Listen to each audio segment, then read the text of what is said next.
Were you simply not convinced that to keep people safe as a convention?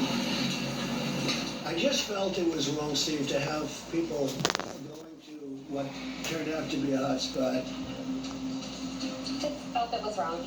Welcome back to AM Joy. I'm Tiffany Cross. Well, after months of outright denial, Donald Trump finally managed to feign concern for the COVID-19 pandemic when he canceled in-person activities at the Republican National Convention in Florida. The state has seen a surge in confirmed cases in recent weeks and even threatens to overtake New York in total cases. And it's not just Florida. In Texas, available hospital beds are so sparse in one county that local reports reveal some sick COVID-19 patients are being, quote, sent home to die. But even as Trump begins to recognize the health implications of in-person mass gatherings, he is still drastically minimizing the virus outbreaks as mere embers and flare-ups, as opposed to a raging wildfire.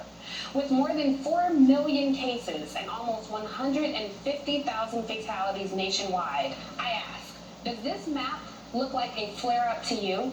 Here's how Speaker of the House Nancy Pelosi described the situation on Thursday. That acceleration is an assault on the lives and the livelihood of the American people. The delay, the denial have caused deaths. Perhaps this is why, 101 days out from the election, Trump's poll numbers in pivotal swing states are in a free fall. In Pennsylvania, where Trump edged out a victory over Hillary Clinton by less than a point, Joe Biden is now leading by 11 points. In another state that surprisingly went to Trump in 2016, Michigan, Biden is leading by 9 points. And in Florida, the state where Trump wanted a big party for his convention, he is behind a staggering 13 points. Joining me now is Bruce Linvell, Executive Director for the National Diversity Coalition for Trump. Mr. Linvell, I'm so happy you joined me today. Listen, since you lead the Diversity Coalition, I kind of want to start there. So, as the leader of this Diversity Coalition, I have to ask, as a member of the community, and I'm sure on behalf of many other people of color, I could go through a list of Trump's remarks and some of his greatest hits, but I'll just start with the most recent. He is insisting that people who are advocating for a racial reckoning in this country that's long overdue, that those people hate the country. He's threatening to send officers to cities. He wants undocumented immigrants to be excluded from census numbers, which of course decide how many seats they have in Congress. On June 28th, the president actually retweeted a video of some of his supporters shouting white power. I have to ask you, why would anybody in the community or people who don't support white supremacy, why would they listen to you carrying this president's water? You have the floor. Explain it to us. Good morning to you, Tiffany, on the long list. Good morning. Thanks for having me.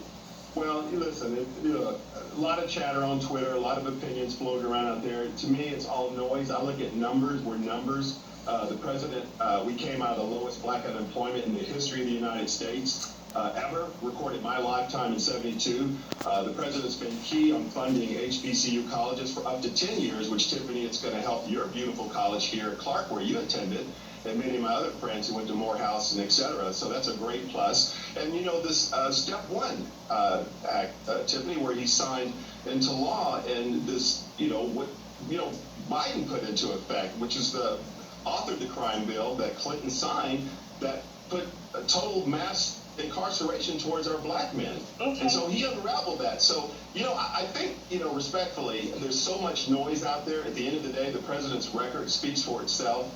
The people are not going to have amnesia from a few months ago of where we were in the economy.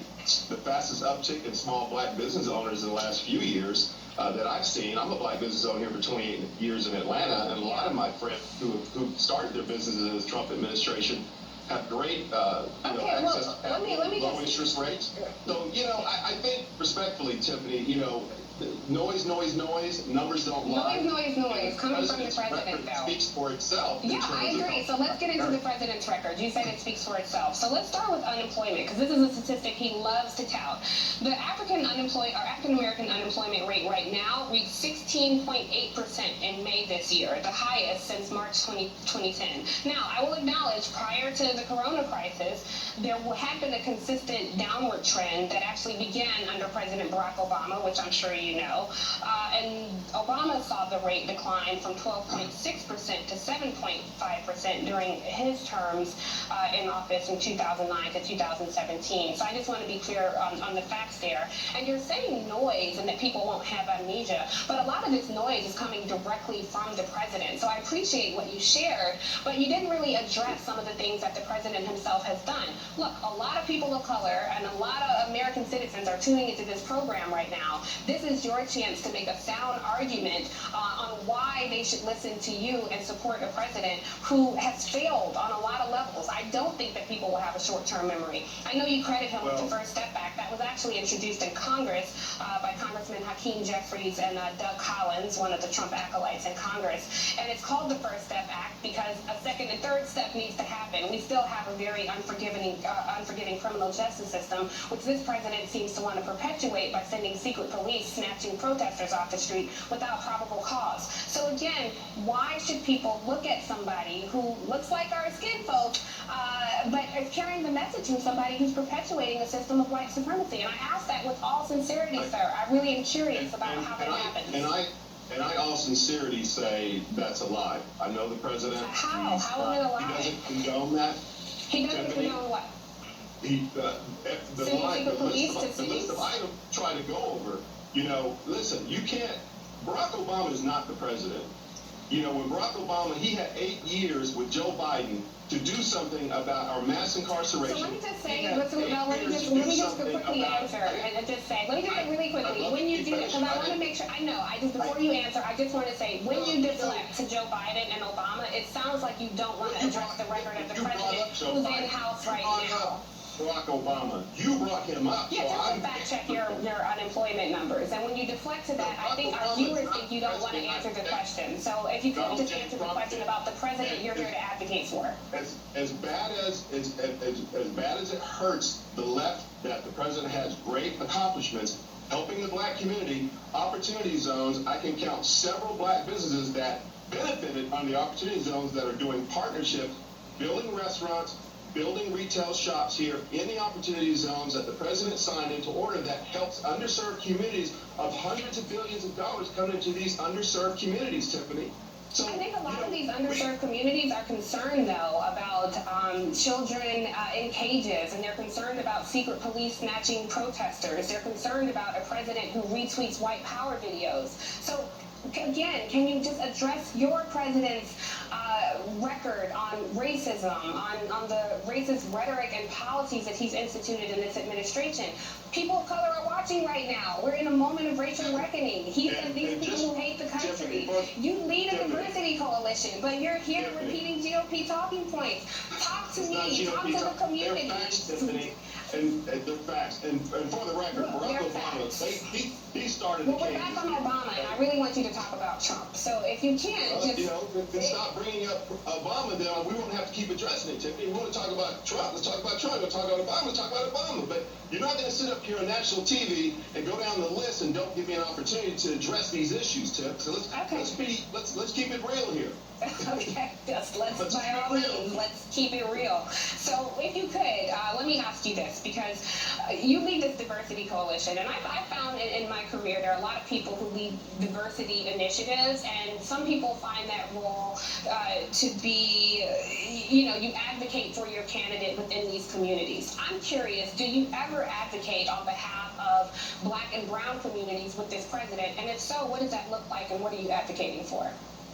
Well, let's put it this way. For many years, I'm a lifetime Republican. I've lived in Atlanta for over 35 years. We've picked the same old candidates as usual, the same old folks. We finally got a president that came in here that understands business, that challenged the inner cities and the communities across the country. What do you have to lose?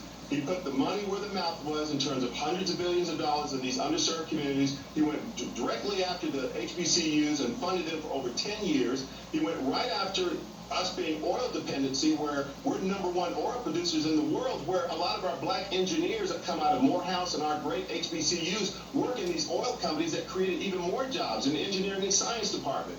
Tiffany, the list goes on. The criminal justice.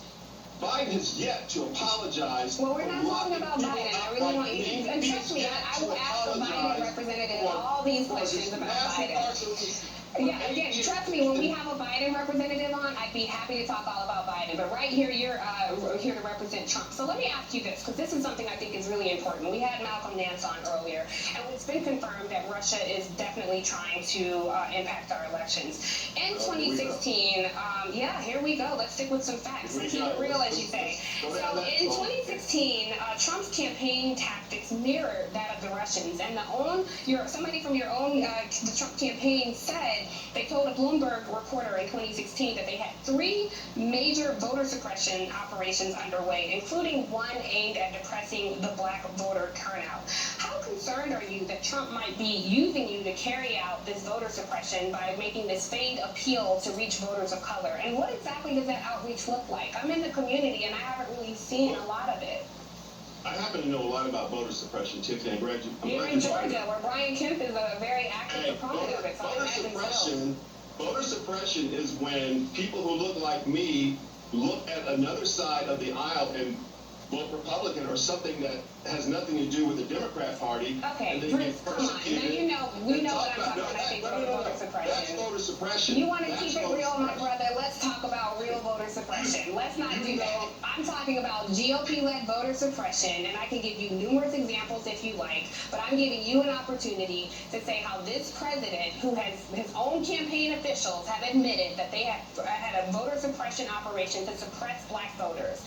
U.S. intelligence agencies have confirmed that Russia is trying to stoke disinformation campaigns right here in America. You are here advocating on behalf of this president. Your response to voter suppression cannot truly be something that's partisan. Certainly you are an advocate and proponent of democracy. What do you have to say about this campaign potentially suppressing people who look like you in a state where I grew up, in a state where you live now?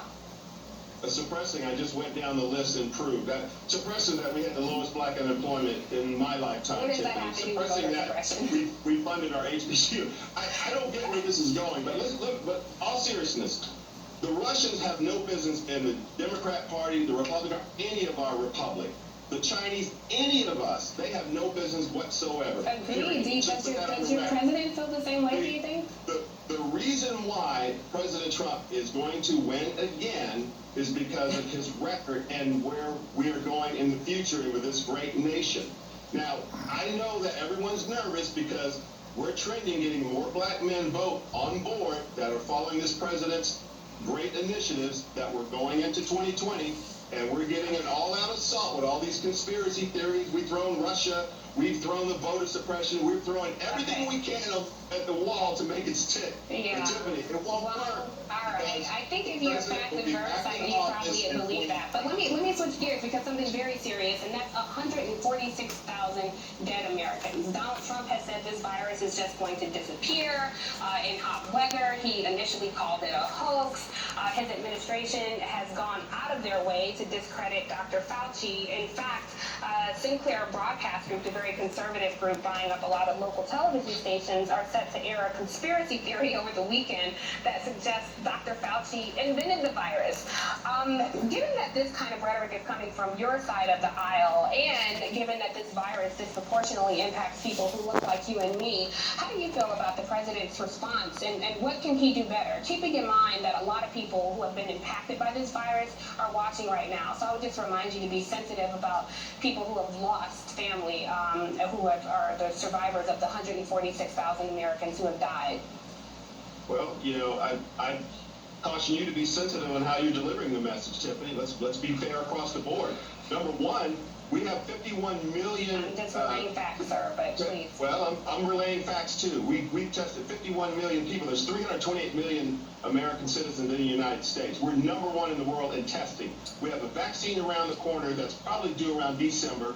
And number one, thank God the president shut down the country and saved millions of lives on his leadership in January, or we would have a catastrophe. So, you know, I think that runs flat. I think we've done a great job. And the Fauci president, he just complimented him yesterday in the press conference. I know, we haven't heard from him, though. He sidelined him. We haven't really heard from his administration has been doing awful research on it. So that's kind of strange that he's complimenting him while Peter Navarro is writing op-eds and saying bad things about him. Make like there's chaos going on between the president and Dr. Fauci. I'm going to sit here and report facts and try to get some straight talk from you. And you say we're number one in the world, but let me just say, okay, I hear you. Let me just say, right now the U.S. has an uncontrolled outbreak. We're reporting more than 50,000 new cases a day. Just give me some, let me give you some context for comparison. Smaller countries like Germany and Japan are reporting hundreds of new cases a day. Again, we're reporting 50,000 new cases a day. You can't sit here and expect the American people to believe that you believe that this president has handled this virus well. Is there anything that you think Donald Trump could have done differently? And if so, what is that? I think he did. I think we as a country have done a tremendous job. So you think 146,000 dead Americans was an appropriate response from this? We as a country, yes, but I'm asking about Donald Trump. And the president of the United States, Donald J. Trump, and we as the country, Tiffany, have done a marvelous job and a wonderful job combating this China virus that has taken over our economy. So I just want to correct you. I don't know. You lead the diversity coalition, and you're using these racist terms like the China virus, from China. COVID-19. It came from China. Yes, but That's where it came from. Yeah, but I would no sooner say that you have the MAGA virus than I would call this the China virus. No. That's ridiculous, Well, and you know I that. call it And what- somebody you wanna leading a talk diversity back. coalition that's clearly offensive to the Asian American members of this community. It seems like an easy thing to not do that as the head of the diversity coalition. Seems like an easy thing. Where did the virus come from? China. I'm sorry? Where did the virus come from? Look, I think MSNBC has a lot of people in rotation to host this show. When you get in rotation, you can ask the questions, but right now I'm asking them, and I'm saying a lot of people in the Asian American community, and myself included, find that term offensive. Why not call it COVID-19 what scientists call it? And that's really beside the point. I don't want to get sidetracked. The point is there are 146,000 dead Americans. We're seeing 50,000 new cases a day, and you have gone on record by saying you think the president has done a good job, and you don't think there's anything different he can do. So you think that's funny? I think, to keep from crying, sir, I find it preposterous that we can't have a factual discussion, that we can't have an intellectual exchange. And I wonder, let me ask you, because I'm curious, this is my last question, because we're running out of time. But I am curious, because when I see folks like you support this president, has Donald Trump ever promised you anything financially in exchange for your blind support of this administration or helping his campaign? On the record, can you tell us if he's ever promised you anything financially or otherwise?